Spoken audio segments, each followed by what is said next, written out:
কিছুজন মনে করে তারা আমাকে ফ্রিতে টাকা দিচ্ছে। তো হ্যালো এভরিওয়ান, আমি দিশা। আশা করছি তোমরা সবাই অনেক ভালো আছো। কদিন আগে আমি একটা 250 টাকার মধ্যে আমি একটা কেক লঞ্চ করেছি, কারণ অনেকেই কেক কিনতে পারে না, তার জন্য। তার মধ্যে থেকে একটা বোন আমাকে মেসেজ করেছিল কেকটা নেওয়ার জন্য, আর তার লোকেশন আমার লোকেশনের প্রায় অনেকটাই কাছাকাছি। সে আমাকে বলেছিল তার ভাইয়ের জন্য কেক নিতে যায় এবং তার বাজেট 200 টাকা।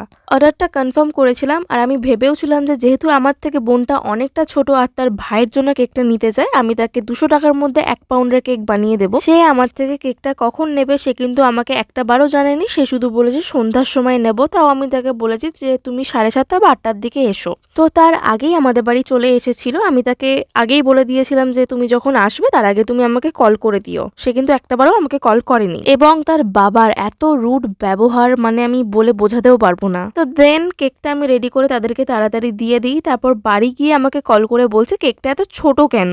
কলটা কাট করার পরে আমি এত রিগ্রেট ফিল করছিলাম যে এদেরকে আমি বেন্টো কেক কেন বানিয়ে দিলাম না।